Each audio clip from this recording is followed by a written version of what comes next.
மருத்துவமனைகள் உங்களுக்கும் எனக்கும் சேவை செய்யக்கூடிய அந்த டாக்டர்ஸ்களை கூட இந்த நாட்டு மிருகங்கள் விட்டு வைக்கிறது.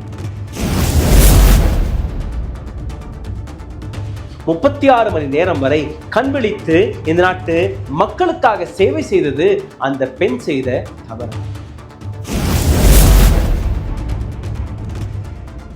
ஹாஸ்பிட்டல் அட்மினிஸ்ட்ரேஷன் இந்த ஒட்டுமொத்த விஷயத்தை கவர் அப் செய்வதற்காக அந்த பெண்ணிடம் எந்த விதமான ரேப்பும் நடக்கவில்லை, எந்த விதமான கேங் ரேப்பும் நடக்கவில்லை என்று கூறியிருக்கிறார்கள்.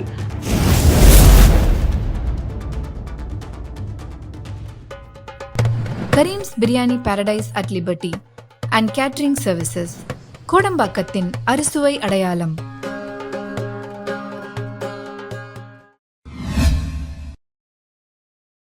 வணக்கம். சுதந்திரம் கிடைத்து விட்டதா? எப்போ, எங்கே, யாருக்கு கிடைத்தது? 78 ஆண்டுகள் ஆகிவிட்டதா? எனக்கு தெரியவில்லையே. இந்த நாட்டு பெண்களுக்கு அந்த சுதந்திரத்தை நாம் கொடுத்து விட்டோமா? அவர்கள் கையில் அதிகாரத்தை கொடுத்து விட்டோமா? அவர்களுடைய உரிமையை நாம் கொடுத்து விட்டோமா?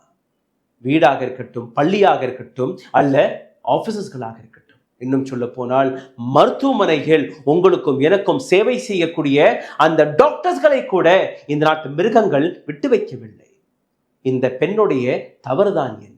36 மணி நேரம் வரை கண் விழித்து இந்த நாட்டு மக்களுக்காக சேவை செய்தது அந்த பெண் செய்த தவறா?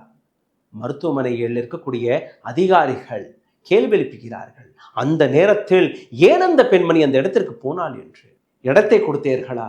அந்த பெண் உறங்குவதற்காக அந்த இடத்தை ஒதுக்கி கொடுத்தீர்களா? அந்த பெண்ணிற்கான பாதுகாப்பை நீங்க கொடுத்தீர்களா?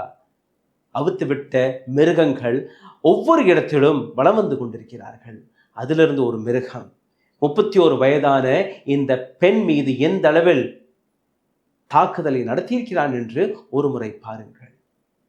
கை எலும்பு, முதுகெலும்பு, கால் எலும்பு, பிரைவேட் பார்ட்ஸிலிருந்து ரத்தம் கசிந்து கொண்டிருந்தது. அதிகாலை 3 மணி அளவில் இந்த ரேப் நடந்ததாக ஒரு சில செய்திகள் வெளியாகி கொண்டிருக்கிறது. ஆனால் இந்த மருத்துவமனையில் இருக்கக்கூடிய அந்த மருத்துவ ஹாஸ்பிட்டல் இருக்கக்கூடிய பிரின்சிபல் கொடுத்த பதில் என்ன? இந்த பெண்ணுடன் எந்த விதமான ரேப்பும் நடக்கவில்லை. இந்த பெண்ணை யாருமே கொலை செய்யவில்லை. இந்த பெண் தற்கொலை செய்து கொண்டாள் என்று இந்த குடும்பத்தினரிடம் இந்த செய்தி போன அடுத்த நிமிடமே அவர்கள் ஓடி போயிருக்கிறார்கள். தவித்து போய் தன்னுடைய மகளுடைய சடலத்தை கேட்டிருக்கிறார்கள், கெஞ்சி கூத்தாடி இருக்கிறார்கள். 3 மணி நேரம் பிடித்திருக்கிறது அந்த பெண்ணுடைய சடலத்தை காட்டுவதற்கு. அனைத்தையுமே துடைத்து விட்டார்கள், அனைத்தையுமே பூசி முழுக பார்த்தார்கள். ஆனால் கூட அந்த பெண்ணுடைய சடலம் பல்வேறு உண்மைகளை கக்கிவிட்டது. நான் சூசைட் செய்யவில்லை, என்னை கொலை செய்திருக்கிறார்கள். நான் கொலை மட்டும் செய்யப்படவில்லை, என்னை ரேப்பும் செய்திருக்கிறார்கள். இந்தியாவில் ஒவ்வொரு நாளும் ரெஜிஸ்டர்ட் ரேப் கேசஸ்களுடைய எண்ணிக்கை எத்தனை? 98. இது ரெஜிஸ்டர்ட் கேசஸ்கள். நான் ரெஜிஸ்டர்ட் கேசஸ்கள். இந்த கேள்விக்கு பின்பு மீண்டும் ஒரு முறை சிந்தித்து பாருங்கள். உண்மையிலேயே நீங்க இந்த சுதந்திர நாளை கொண்டாட வேண்டுமா? The Calcutta High Court had to transfer the case to CBI. அதாவது இவ்வளோ கொடூரமான கேஸ் ஒட்டுமொத்த இந்தியாவில் இருக்கக்கூடிய டாக்டர்ஸ்கள் போராடிய பின் கூட, ஒட்டுமொத்த இந்தியாவில் இருக்கக்கூடிய மக்கள் கேள்விகளை எழுப்பிய பின் கூட போலீஸ் அதை இன்வெஸ்டிகேஷன் செய்ய முடியாதாம். அந்த வழக்கை நீங்க சிபிஐ கையில் விசாரிப்பதற்காக டிரான்ஸ்ஃபர் செய்கிறீர்களாம். விக்டிம்ஸ் ஃபேமிலி, அதாவது இந்த பெண்ணுடைய குடும்பத்தினர்கள் மருத்துவமனைக்கு சென்றதற்கு பின்பு 3 மணி நேரம் எதற்காக பிடித்தது? அந்த பெண்ணுடைய சடலத்தை காட்டுவதற்கு கூட. ஹாஸ்பிட்டல் அட்மினிஸ்ட்ரேஷன் இந்த ஒட்டுமொத்த விஷயத்தை கவர் அப் செய்வதற்காக அந்த பெண்ணிடம் எந்த விதமான ரேப்பும் நடக்கவில்லை, எந்த விதமான கேங் ரேப்பும் நடக்கவில்லை என்று கூறியிருக்கிறார்கள். RJ Kar medical college hospital கல்கட்டாவில் இருக்கிறது, மிக பிரபலமான hospital. Insider from the hospital department could be involved in the murder. யார் என்று அந்த விஷயத்தையும் நான் எடுத்து காட்டப் போகிறேன். டாக்டர் சந்தீப் கோஷ், இந்த நபர் தன்னுடைய பதவியிலிருந்து ராஜினாமாவை கொடுத்து விட்டார். RG Kar medical hospital on Monday he resigned from RJ Medical Hospital. Within few hours was appointed principal of another medical college. அதிலிருந்து ஒரு சில மணி நேரத்திற்குள்ளேயே இந்த நபருக்கு வேறொரு மெடிக்கல் காலேஜில் வேலையும் கிடைத்து விட்டது. Placed Ghosh, infinite leave saying disheartening that principal was not proactive. அந்த பெண்ணுடைய சடலத்தை கூட நைட்டோட நைட்டாக எரித்து சாம்பலாக்கி விட்டார்கள். இந்த கொடூர சம்பவத்திலிருந்து பல்வேறு விஷயங்கள், பல்வேறு கேள்விகள் வெளிவர தொடங்கிவிட்டது. மஹுவா மொய்த்ரா இந்தியா அலையன்ஸின் ஒரு டைகரஸ் போன்று மற்ற நபர்களை கேள்வி கேட்டு வருகிறார்கள். கால்கட்டா விவகாரத்தில் யாரெல்லாம் இந்த விஷயத்தை பேசி வருகிறோமோ, யாரெல்லாம் கேள்விகளை கேட்டு வருகிறோமோ, அவர்கள் ட்விட்டர் அக்கௌண்டை பாருங்கள், அனைத்து நபர்களையுமே அன்ஃபாலோ செய்து விட்டார். அஜித் அஞ்சும், ரவீஷ்குமார், என்னை போன்ற எத்தனையோ நபர்களை அன்ஃபாலோ செய்த அந்த கொடூரத்தையும் நீங்க பார்க்க வேண்டும். அப்போ உங்களை பார்த்து எந்த விதமான கேள்வியும் கேட்கப்படக்கூடாதாம். என்ன நடந்தது அதை நீங்க பாருங்கள். அதிகாலை 3 மணி அளவில் ஆகஸ்ட் 8ஆம் தேதி செமி நியூட் கண்டிஷனில் டாக்டருடைய சடலம் கிடைத்திருக்கிறது. அதாவது 8ஆம் தேதி 9ஆம் தேதி அந்த இரவில் RK Kar medical hospital on duty doctor 36 மணி நேரம் வரை அந்த பெண்மணி பணியில் இருக்கும்போது சற்று நேரம் ஓரத்தில் போய் நான் உறங்கி வருகிறேன் என்று கூறி சென்றிருக்கிறார். காரணம், அங்க இருக்கக்கூடிய செமினார் ஹால் மட்டும்தான் அந்த பெண்ணிற்கான ஒரு பாதுகாப்பான இடமாக தெரிந்திருக்கிறது. வேற எங்கேயுமே அந்த பெண் உறங்குவதற்காக கூட இடம் கிடைக்கவில்லை. இதுதான் இந்த நாட்டில் நாம் சுதந்திரத்தை கொண்டாடக்கூடிய அழகாக இருக்கிறது. டியூட்டி டாக்டர் உறங்க கூட இடம் கிடைக்கவில்லை. இந்த பெண்ணுடைய தவறு அந்த மருத்துவமனையை நடத்தி வரக்கூடிய நபர்களுக்கு கோடிக்கணக்கான பில்லை போடுவதற்காக உழைத்து கொண்டிருந்தார். இந்த பெண்ணுடைய தகப்பனார் அவர் கொடுத்த ஸ்டேட்மெண்ட்டை படிக்கிறேன், கேளுங்கள். I am quite sure that my daughter was raped before she was murdered. என்னுடைய குழந்தை, என்னுடைய மகளை கொலை செய்வதற்கு முன்பே கற்பழித்திருக்கிறார்கள். எவ்வளவு கொடூரமான வார்த்தை என்று பாருங்கள். ஒரு தகப்பனார் வாயிலிருந்து இது போன்ற வார்த்தைகள் வர வேண்டுமா? The injury marks on her body are evidence. என்னுடைய மகள் உடலில் இருக்கக்கூடிய காயங்கள் அந்த பெண்ணுடைய கொலைக்கான எவிடன்சஸ்களை கக்கிக் கொண்டிருக்கிறது. She was found semi nude. அரை நிர்வாணமாக அதை கண்டெடுத்தார்கள். Efforts are not to hide the truth. I do not understand why they, அதாவது hospital authorities, are delaying the investigation. உண்மையை மறைப்பதற்காக அனைத்து வேலையுமே பார்த்தார்கள். எனக்கு புரியவில்லை, எதற்காக என்னுடைய பெண் எந்த மருத்துவமனைக்காக வேலை பார்த்து கொண்டிருக்கிறதோ அதே மருத்துவமனை இன்வெஸ்டிகேஷனில் இந்த அளவில் தாமதம் செய்து கொண்டிருந்தார்கள். இது மட்டுமல்ல, a doctor of the hospital, அதே மருத்துவமனையில் இருக்கக்கூடிய ஒரு டாக்டர் கூறக்கூடிய விஷயம், she was also had dinner with her juniors at 2 AM. 2 மணிக்கு தான் அந்த பெண்மணி இரவு நேரம் அந்த டின்னரையை சாப்பிட்டிருக்கிறார். She was then went to the seminar room as there is no separate on-call room to take some rest. In the morning we found her dead body. இதற்காக seminar ஹாலுக்கு சென்றார் என்றால் அந்த பெண் ஓரமாக உறங்குவதற்காக எந்த விதமான இடமும் கிடையாது. இந்த ஒரு பெண்மணிக்கு அந்த அதிகார உரிமை இல்லை, அந்த பாதுகாப்பு கிடையாது. அந்த மருத்துவமனையில் வேலை பார்க்கக்கூடிய ஒவ்வொரு நர்ஸ், ஒவ்வொரு டியூட்டி டாக்டர், அனைத்து நபர்களுமே அது இடத்தில் போய் தான் ஏதோ ஒரு மூளையை பிடித்து தான் உறங்கி கொண்டிருந்திருக்கிறார்கள், கொஞ்சமாக ரெஸ்ட் எடுத்து கொண்டிருக்கிறார்கள். அப்போ இந்த விஷயத்தை எந்த அளவில் பார்க்க வேண்டும். ரியாக்ஷன் வெளியானது. இந்த செய்தி வெளிவந்த உடனேயே அந்த மருத்துவமனை, அங்கே இருக்கக்கூடிய சிஸ்டம் அதை அடக்க பார்த்தார்கள். அந்த ஒட்டுமொத்த செய்தியை முடக்க பார்த்தார்கள், ஆனால் முடியவில்லை. டியூட்டி டாக்டர்ஸ், அந்த பெண்ணுடன் வேலை பார்த்த பல்வேறு நபர்கள் வெளிவந்து கூச்சல் போட தொடங்கியதற்கு பின்பு ஒட்டுமொத்த social media, television media, print media இந்த விஷயத்தை எடுத்து வைத்ததற்கு பின்பு இந்த விஷயம் கொஞ்சம் கொஞ்சமாக கசிய தொடங்கியது. PGT doctors, RK Kar medical college and hospital, இந்த மருத்துவமனையில் வேலை பார்த்த அனைத்து டாக்டர்ஸ்களுமே தன்னுடைய வேலை வாய்ப்பை நிறுத்திவிட்டு இந்த இடத்தில் பாதுகாப்பு கிடைக்காத வரை, இந்த பெண்ணிற்கு நீதி நியாயம் கிடைக்காத வரை நாங்கள் ஓய மாட்டோம், போராட்டத்தில் இறங்கினார்கள். சரி, இதற்கு பின் என்ன நடக்கிறது? A number of opposition BJP leader including MLA Agnimitra Paul also visited the hospital. Opposition அங்கே களமிறங்கி இருக்கிறது. Ruling Trinamool Congress leader doctor Santanu Sen அவரும் அங்கே இருக்கக்கூடிய பிரஸ் மீட்டை சந்தித்திருக்கிறார். we want a fair, transparent and true probe into the entire incident. எங்களுக்கு நீதி நியாயம் ஒரு டிரான்ஸ்பரண்ட் முறையில் இந்த இன்வெஸ்டிகேஷன் நடக்க வேண்டும் என்று.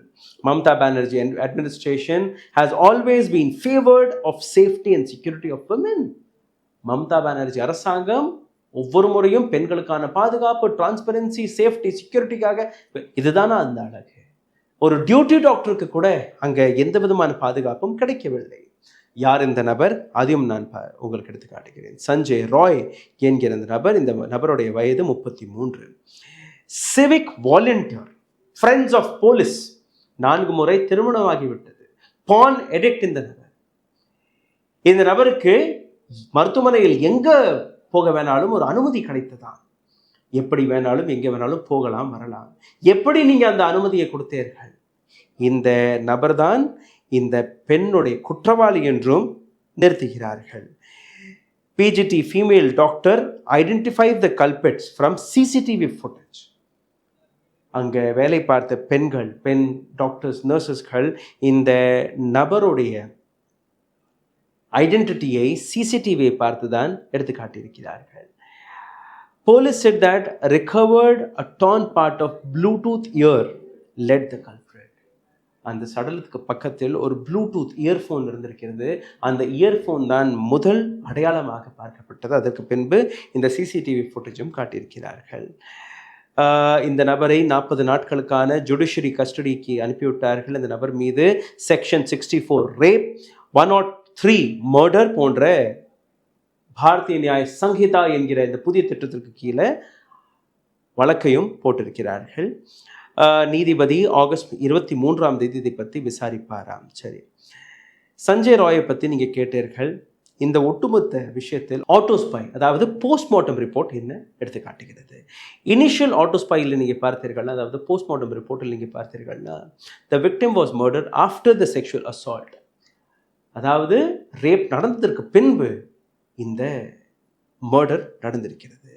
இந்த இடத்தில் சுசைடே நடக்கவில்லை என்று போலீஸ் தலா போலீஸ் ஸ்டேஷன்லேருந்து ஒரு ரிப்போர்ட்டையும் வெளியிட்டிருக்கிறார்கள். அதாவது மருத்துவமனை, அந்த காலேஜ் நிர்வாகம் ஸ்டார்டிங்கில் கூறியபடி, அதாவது சுசைட் நடந்ததாக கூறியபடி நடக்கவில்லை. ஏன்னா முகத்திலெல்லாம் வெட்டுக்காயங்கள் இருந்திருக்கிறது, பிரைவேட் பார்ட்ஸ்களில் வெட்டுக்காயங்கள் இருந்திருக்கிறது. காலை முறித்திருக்கிறான், கையை முறித்திருக்கிறான், அங்கங்கே வெட்டுக்காயங்கள் இருந்திருக்கிறது. 4 பக்கங்கள் கொண்ட இந்த ரிப்போர்ட்டில் நீங்கள் பார்த்தீர்கள்னா, there was a bleeding from women's private part. private பார்ட்ஸிலிருந்து ரத்தம் கசிந்து கொண்டிருந்திருக்கிறது. injury marks in other parts of body. there was bleeding from both ears and mouth. 2 காதிலிருந்தும் ரத்தம் கசிந்திருக்கிறது, வாயிலிருந்து ரத்தம் கசிந்திருக்கிறது. injuries over the face and nail.